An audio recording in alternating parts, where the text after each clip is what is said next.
What's up, everybody? Welcome to this episode of the Passion Project podcast. Today is a very special episode featuring Iñigo Leon. He's from Mexico. He is a former F4 race car driver, an entrepreneur, and the founder of Zanda Slackline. I hope you guys enjoy it. Good evening, whatever the time zone is, wherever you guys are.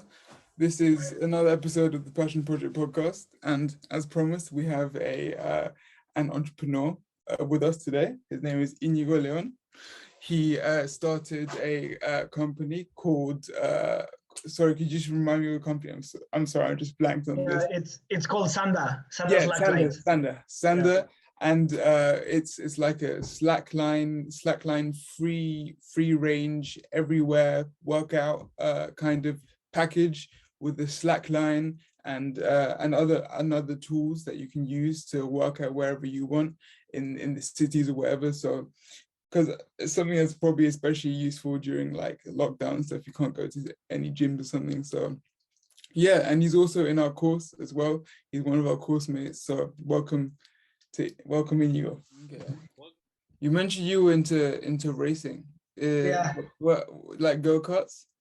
Well, the biggest category I raced was Formula 4. I think, my last race was in 2019. Yeah, I think. Bro, you need to mention these types of things, bro. We didn't know we had an athlete in here. So Yeah. Formula 4, like in Mexico then, yeah? In Mexico and in the US. Not bad, bro. I like so when it comes to why'd you stop? Well, it's a really complicated thing to do, it has three main problems. First, it doesn't depend 100% on you. Like you can be really prepared and you have a bad car, you have a bad engine, or you have some bad mechanics. There are a lot of different, things that can affect your career.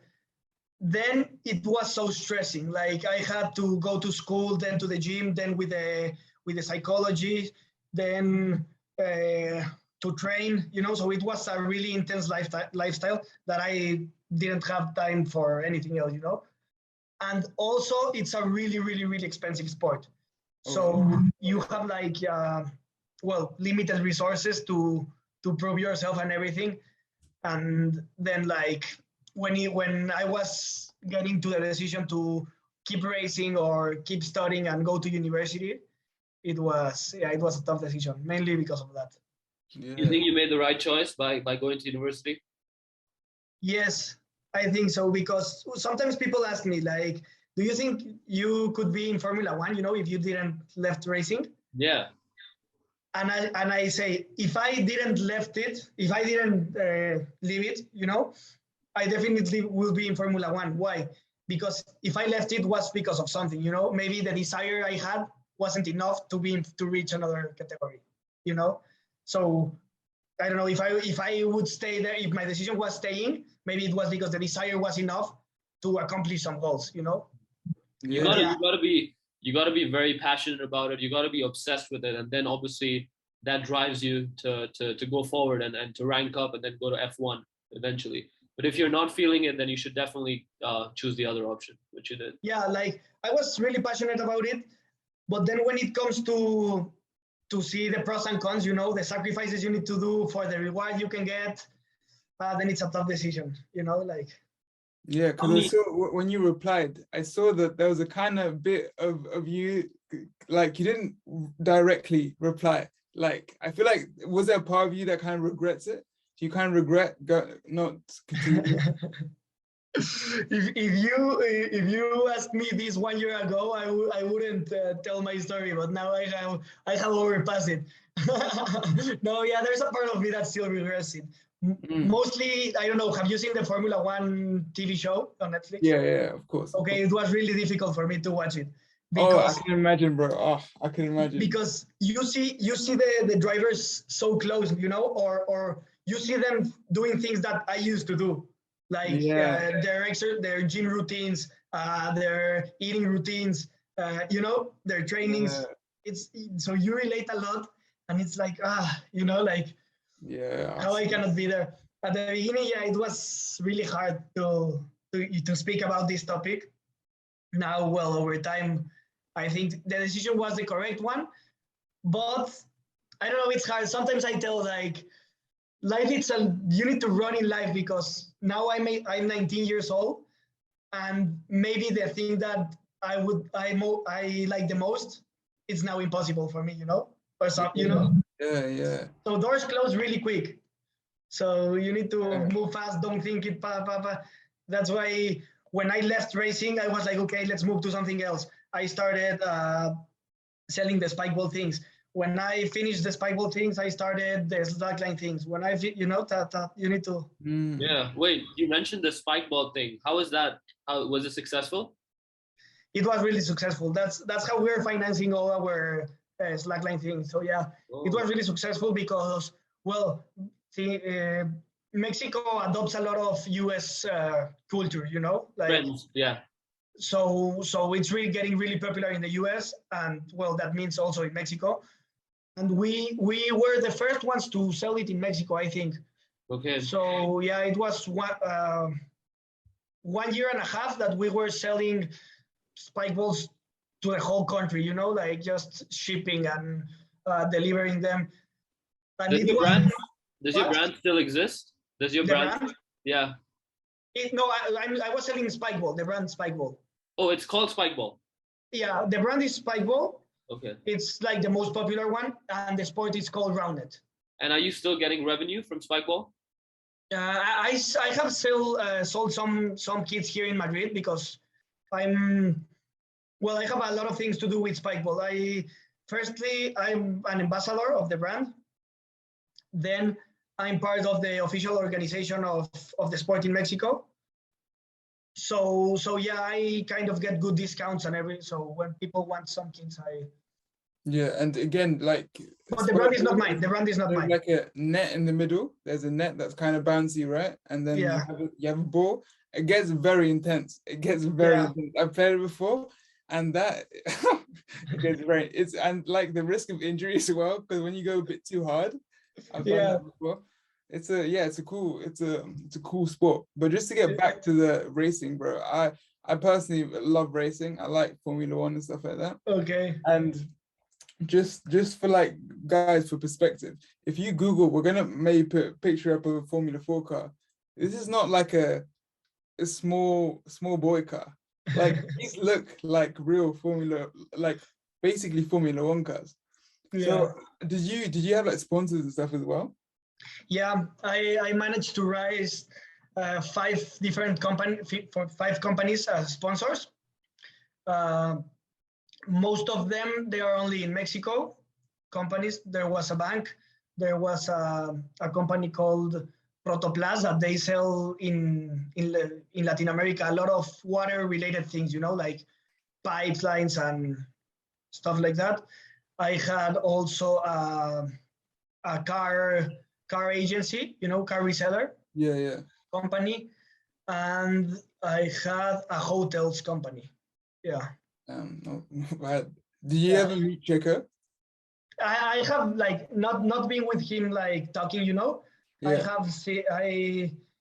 I saw him once when I was racing because there's a race in his city. He's from Guadalajara.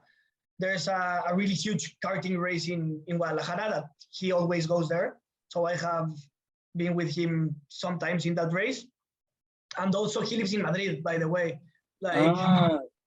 He's living for those people that don't know, Checo Perez or Sergio Perez is the most famous Mexican Formula 1 driver of all time, right? He's and he's like, everybody loves him. He races for Red Bull at the moment. And I mean, it's crazy. I saw the crowd and stuff in Mexico. They go crazy for They Checo. go crazy, yeah. Yeah.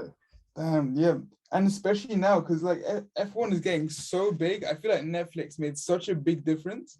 And like, is there no way for you to like hop back in, like any way, like even starting Madrid, like starting some Formula 4 or something, or like Formula 5? I don't know what I'm too old now.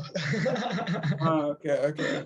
Like there's maybe a way, but like if you skip, for example, let's say if you skip one race of a championship, for example, when I was racing Formula 4, if you skip one race, you're out of the radar, you have disappeared. imagine if you have been like 2 years or a year and a half without being there, you know? So you stopped when you were 17? Formula 4 I started when I was 17, but karting I started when I was 11 years old, and I dropped it when I'm 20 now, so when I was 18, turning 18, I think, yeah. Yeah. I raced like 1 year and a half Formula 4, more or less. All right. And the rest was just karting, yeah. Who's your favorite driver at the moment in Formula 1? I would say Ricciardo for his personality, but he's not having good results now. So I don't know. I don't like Hamilton. I don't like Verstappen. How do you think it's going to end up? Because the races, I don't know, is it next weekend or this weekend? It's this weekend. They're tied. I think Hamilton is going to win. I don't know why, but I'm starting to think all this season was a little bit made up. Yeah. It's really strange to be tied on points at the last race of the season, you know. So yeah, I feel like Netflix have their hands in this. I think the same. Like, there's a lot of new fans into Formula One. Yeah. They need a really good season, you know. Yeah. Which intense season, you know, like. So yeah, that's gonna be a good show, though. Just for the guys that don't know what we're talking about, you need to watch. There's one show that Netflix. I feel like if you're a guy or girl, I know plenty of girls that start to get into Formula One, obviously because they find Lewis Hamilton attractive, but like other than that, also like it's just an extremely entertaining show. It's called Drive to Survive. You'll find it on Netflix. They already have 2 seasons, and they're probably gonna film their 3rd season right now, right? That's gonna be crazy. Because there's no way Verstappen was winning like race after race after race, and suddenly Hamilton. It feels weird. It feels weird. I prefer Hamilton now. I don't like them at all. Like, not Hamilton, nor Verstappen. I don't like them, but I prefer Hamilton now. Yeah, that's. I mean, racing really isn't like a common sport, and when you see that, because the only racing that we don't see amateur racing. We see Formula 1 racing. You see amateur football. You see League 2, League 3 football, but you don't see that in racing. Yeah. Well, I sometimes watch Formula 2, for example, but I don't follow the whole season. You know, I'm not following the whole season. But yeah, that's also a good point. You know, in order to get sponsors in junior categories in racing, it's really difficult because you don't have that exposure as you might have on a second division soccer team, you know. Yeah. What's the daily routine like? You said it was like very intense, but what did you follow? Like, obviously there were many exercise sessions, as you said, and what else was it? Okay, for example, a normal day, I woke up, have breakfast, everything, go to school.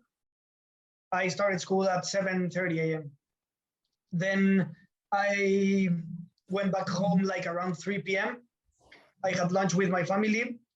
After that, there's different days of the week. But for example, some days after having lunch, I went with the psychology of the, like, you know, you need a psychology to control yourself, and, you know, like a lot of things of pressure, and, you know. And after that, I usually went back home, go to the gym, finish my homeworks, have dinner, and go to sleep, you know. But was like 1 hour with the psychologist, 2 hours at the gym, maybe 1 hour lost in travel you know, going back and forth, everything, and then homeworks and everything. And then the days I didn't went with the psychologist, I went to the track. Like, right after school, I didn't went back home. I went just straight to the track. I ate something there, you know, like just to don't be hungry, and like train, go out to karting, you know, like half an hour sessions, then 15-minute breaks. And in my 15 minutes breaks, I was doing homework. Damn, spending the whole afternoon in the track. Yeah. What I find crazy that I didn't expect, you did an hour of work with a psychologist. Is it that important? it's really important because a lot of people are not prepared for some situations you can have there, you know. So for example, you need to be, and to in order to be competitive, not just like to be like well shaped, but in order to be competitive, you need to be thinking of three strategies at a time, each time, you know. So you need to have your mind really well structured. And yeah, also we practice a lot of like relaxation exercises, you know, like to release tension and pressure before the race. Also talking with the press, because there was press, you know, like not a lot of viewers, but there was press. So also how to control yourself if the press tries to, you know, to play with you with some questions you don't want to answer, or, you know, like there are a lot of things. Yeah, this sounds like the real. This sounds like a proper athlete's like life with the press and everything. So what was the dirtiest thing that somebody's done to you on track? Because I've seen some dirty things, like even between teammates and stuff. What's the dirtiest thing that happened to you? Okay, racing. One day it was the last race of the championship in karting in Mexico, the biggest national championship in Mexico of karting. And we were closing points. The one that was in first place and me, I was in second place in the championship. So the championship was gonna be defined on that race. And a teammate of the one that was in first place, we were on the straight and came by and just like crashed me out of the race. And out of the race on that exact situation, I don't know, but I think there was something, but the stewards penalized me. That they say it was my fault. Bro, I can tell you for a fact right now, without knowing anything else, that the teammate of the number one place guy on the track bumped you into the tires. That's 100%. Like, how did they do that? Was it like their dad or something? How did that happen, the steward? Why did they decide against you? I don't know. That championship was like, I don't like to say that they were cheating on me, you know, because my mentality I'll say it. You don't have to say it. I'll say it. My mentality was always like, I need to fight even against all odds, you know, like there's nothing against me. I need to fight. But then at the end of that championship, it was really obvious, you know, like there was this TV guy with a camera telling me like, show them the video, please. You know, like it looks like you're just going in a straight line, and he just comes by and crashes you. You know, but the stewards were, you know, decided like it was like, no, it was your fault. We're not gonna talk about it. Don't come back again to the office. Just you lost the race. You know, like don't fight. And yeah. Yeah, it was. I think that was tricked or something, because it was so obvious. Even like during that championship, I think something similar happened like 2 or 3 times, you know, with the stewards and everything. So I don't know. And this is fully out of like a show. Like, I mean, that's so crazy. I feel like how many people, because it's the stakes are so much higher. Crash into something if you want a car. The what? The stakes, like it's so much more dangerous. Like a mistake or somebody trying to hurt you is so much higher than if you like get checked in football or somebody does a slide tackle on you. Yeah, fortunately, I didn't experience a hard accident. You know, like I had huge crashes that looked really, you know, like, wow, something happened.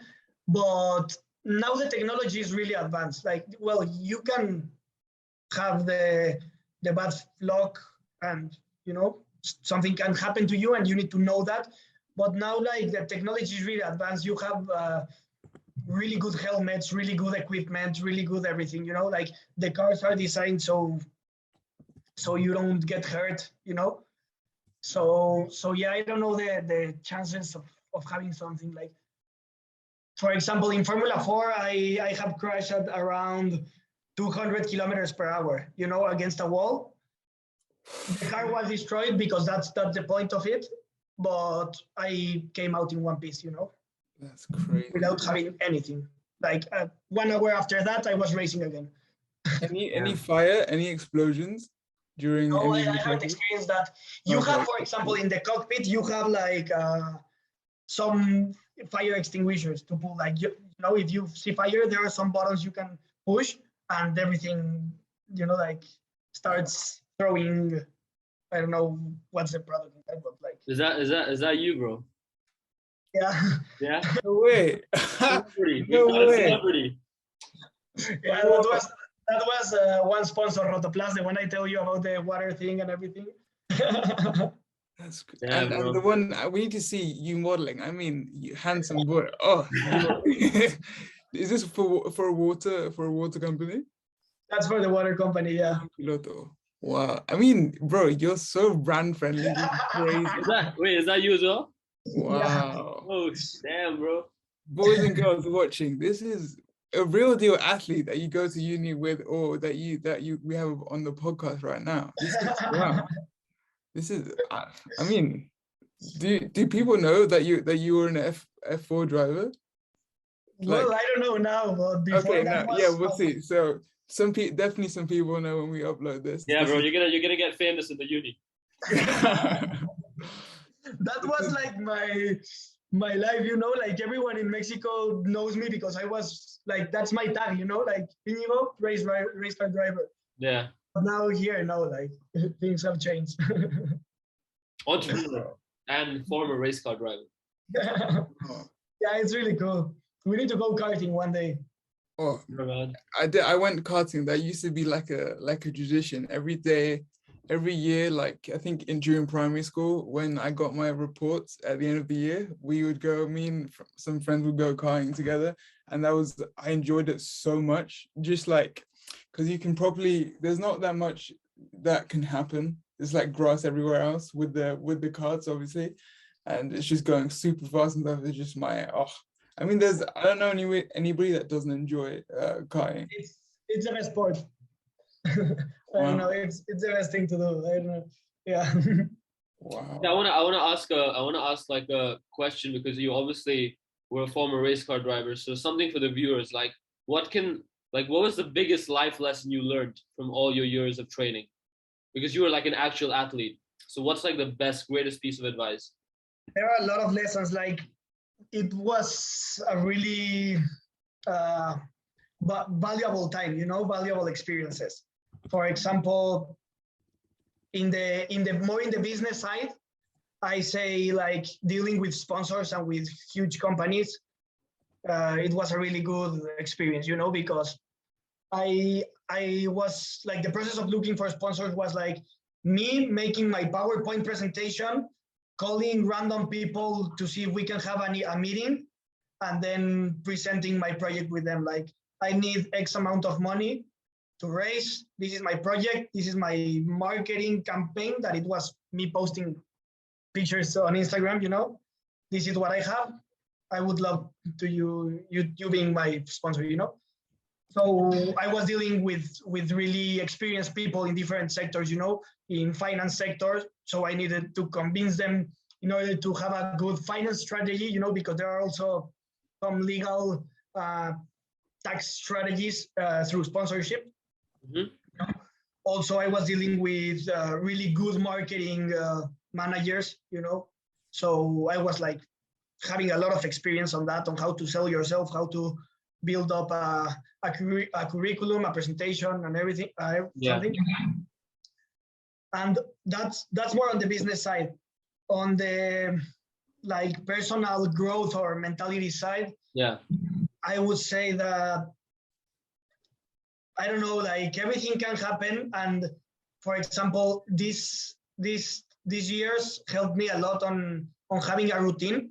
Like waking up early, doing your things that at the time you need to do them, Don't, like, I wouldn't say eliminate to 100% procrastination, but a little bit, you know, like it teaches me how to face problems in the right moment, you know, like I have to do this, I'm gonna do it now, or I'm gonna do it in 10 minutes, or in half an hour I need to leave, or you know, like that routine part.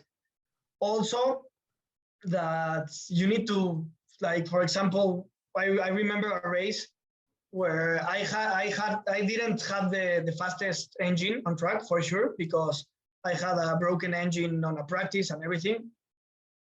And then it started raining. And suddenly from last, I went to first, you know, on the rain. So, you know, you need to be prepared, and like that that taught me to don't give up, you know, like never give up. You don't know what's going to happen that's going to make you win in a race, in life, in school, you know. You just need to be prepared for every situation, you know, like luck doesn't exist.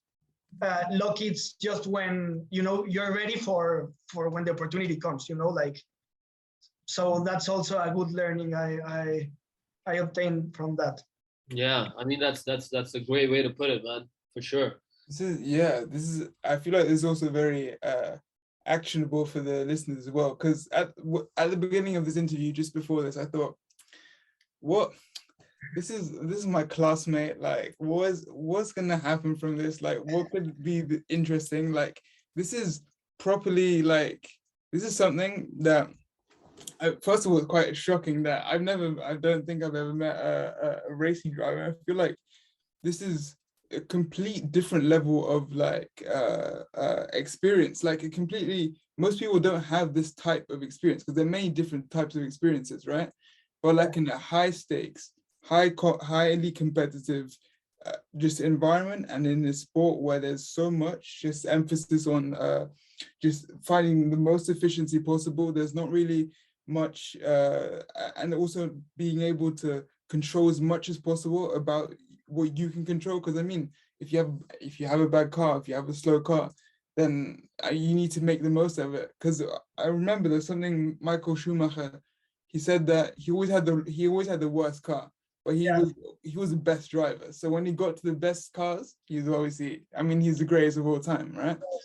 Yes. And it's very interesting. I think this is very, because I mean the unpredictability of racing is something that's probably also quite similar with life, right? Just like life is very unpredictable, anything can be thrown at you, and that kind of prepared you for it, right?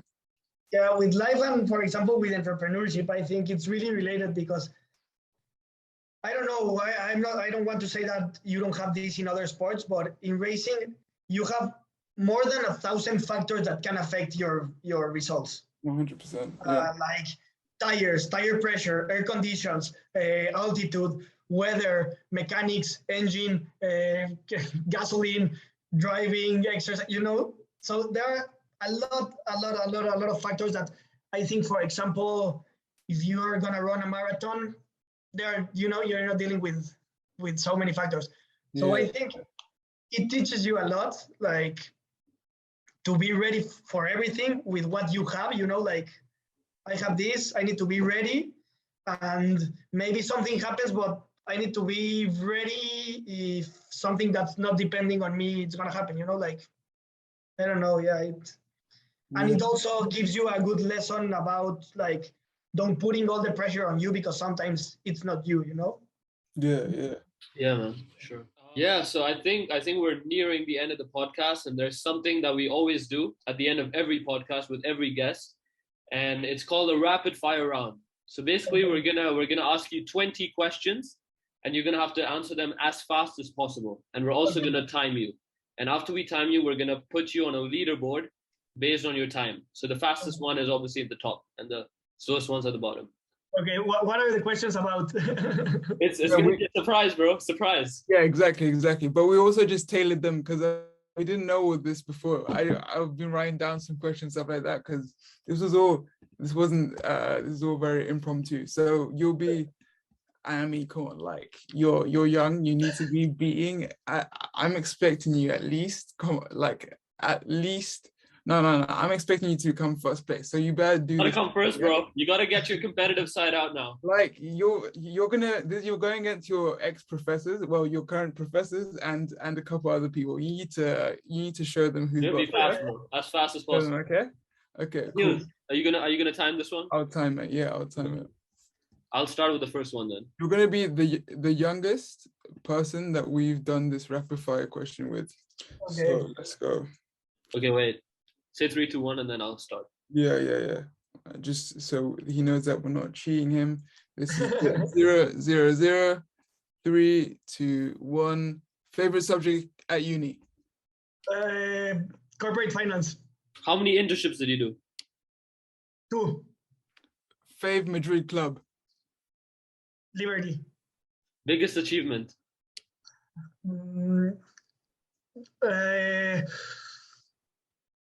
Rookie of the year, Formula 4. Favorite sport? Formula 1, racing. Biggest inspiration? Kobe Bryant. Crypto or stocks? Stocks. Favorite piece of advice? Never give up. Best business inspiration? It's what? Biggest business inspiration? Kabak. It's a Mexican company. I'll tell you later. Do exams matter? Yes or no? Yes. Best investment? AstraZeneca. Mercedes or BMW? BMW. Do you think crypto is a bubble? No. Sens or Norris? Norris. Favorite luxury brand? I don't know. It's Ferragamo. Okay. Favorite moment in your sport? Winning. Hard work or smart work? Smart work. Dream purchase? What? Dream purchase? Mercedes Alas de Gaviota. I don't know how to say it, the old one. Okay, yeah. A dream racing sponsor? Ferrari. Do you feel fulfilled? Yes. Okay, perfect. 144. We always ask, how do you get rich? I'm not sure if you want to answer it or not. How do you get rich? Just in a couple words that you think, or whatever. Just multiply your money. Multiply your money. You have $100, get 200. When you have 200, try to get 400. Try to think like that. I think it's a good. Quick, easy. Yeah, cool. Yeah. Right, man. Oh, I have 20 euros. How can I get 40 with these 20 euros? Yeah. Yeah, it's a good mindset. Practical. Anybody can do it right now. If you can just flip your money, keep making more. Perfect, man. Thank you, bro. It's been a pleasure. It's been an absolute pleasure. I feel like many people are gonna see a side of you, like people that know you that they've never seen. Like, I mean, people will be surprised. It's amazing. It's been a cool interview, man. Yeah, thank you very much. We'll let you know when it comes out. It'll probably come out in like January or February because that's when we plan to launch. But we'll let you know, man, for sure. Yeah. Thanks for doing this, bro. We appreciate it. Yeah, and share it with the racing community and with Mexican community. Share it with all your friends. Sure. I'm sharing with everyone. Perfect, All right, man. See you, bro. Thanks. See you, bro. See you, man.